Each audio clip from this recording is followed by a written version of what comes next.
adab dan ilmu, mana yang lebih penting? Mari kita bahas. Kita bahas Jepang sebagai contoh.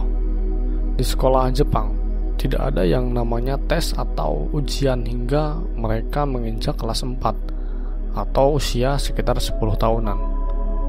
Sekolah hanya melakukan tes-tes ringan, bukan tes semacam untuk menguji kenaikan kelas. Mereka meyakini bahwa murid-murid kelas 1 sampai 3 tujuannya bukanlah untuk menilai pengetahuan atau pembelajaran anak, tapi untuk membangun perilaku yang baik dan untuk mengembangkan karakter mereka. Anak-anak diajarkan untuk menghormati orang lain dan bersikap lembut kepada binatang atau alam. Para murid diajarkan bagaimana untuk menjadi orang yang murah hati, penyayang, dan empati. Selain itu, anak-anak diajarkan untuk menjadi orang yang berkualitas, bisa mengontrol diri dan keadaan dan keadilan. Dan itulah pendidikan di Jepang. Sebenarnya belajar adab sebelum menuntut ilmu adalah sebuah kebiasaan para ulama pada zaman dulu. Ibnu Mubarak, seorang ulama besar, berkata, "Kami belajar adab dan tata krama selama 30 tahun, sedangkan kami mempelajari ilmu selama 20 tahun. Ilmu bisa mudah dan cepat kamu dapatkan. Tinggal baca buku, pergi ke perpustakaan, bahkan buka Google, kamu akan pasti bisa mendapatkan ilmu-ilmu baru. Tapi adab, akhlak, tidak bisa hanya didapat dengan cara seperti itu. Butuh waktu dan kerendahan hati.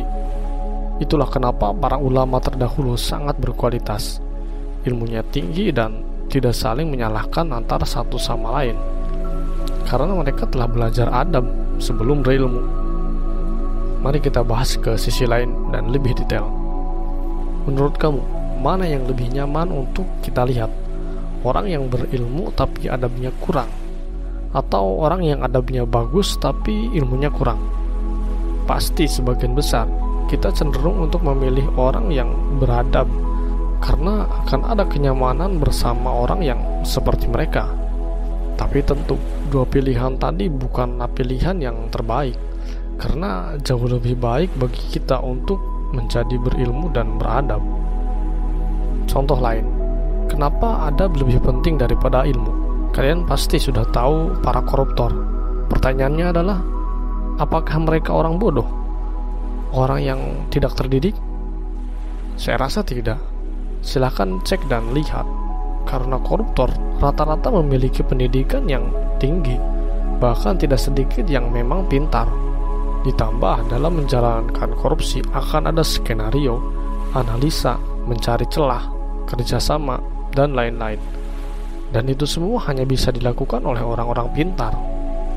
Jika kita lihat, padahal mereka orang kaya, uang sudah banyak, jabatan tinggi, tapi kenapa korupsi? Saya pikir hal ini sulit dijawab jika jawabannya bukan soal akhlak atau adab. Dan itulah contoh orang pintar tanpa adanya adab atau akhlak. Mereka rakus dan serakah. Orang pintar tanpa adab akan selalu ada celah untuk mereka mengelabui, membohongi, hingga merugikan orang lain, karena mereka selalu merasa paling pintar. Berbeda jika orang yang ilmunya tidak seberapa, tapi adabnya luar biasa. Mereka akan bisa menghargai orang, sopan, santun, dan sudah pasti tidak rakus. Dan kita pun merasakan energi positif jika ada orang yang memiliki adab yang sangat luar biasa. Bahkan Rasulullah SAW diutus ke dunia untuk menyempurnakan akhlak.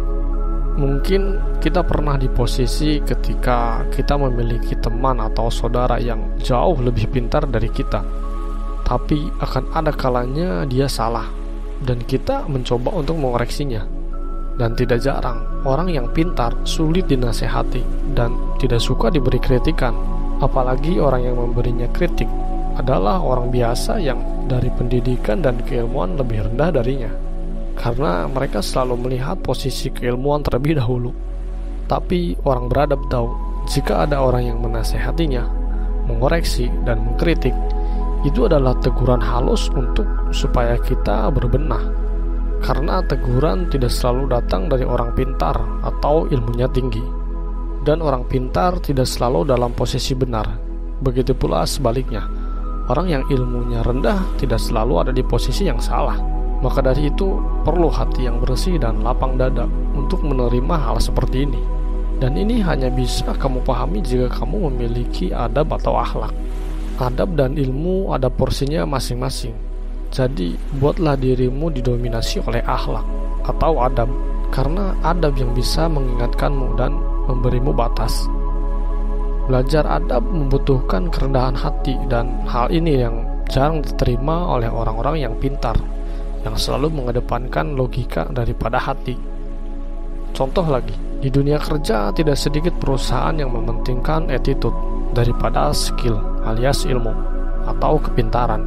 Karena orang yang attitude-nya bagus itu bisa menyesuaikan dan patuh pada perintah dan aturan.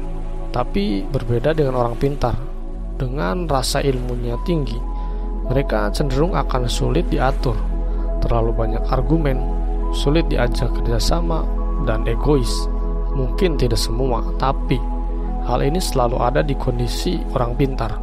Contoh lain, hampir semua orang tua menginginkan anaknya baik dan berbakti kepada mereka, bukan sibuk kerja hingga lupa diri dengan keluarga, apalagi orang tua.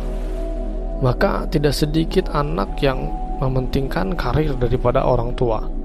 Alhasil tidak sedikit orang tua yang dikirim anaknya ke panti jompo, anak yang jarang menengok kepada orang tua, bahkan ketika sakit sekalipun. Jika kamu suatu saat menjadi orang tua, kamu akan merasakan dan paham hal ini. Itu semua dikarenakan kurangnya adab atau akhlak.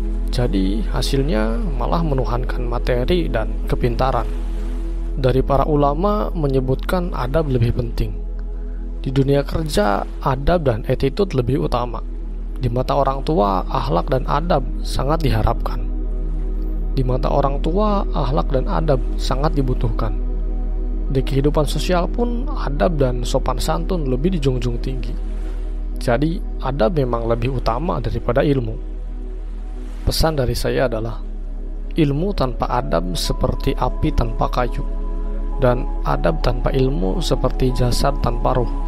Jadi, alangkah baiknya kita tetap menjunjung dua hal tadi, tapi utamakan adab. Adab bisa membuat orang rendah hati, tapi ilmu bisa membuat orang lupa diri.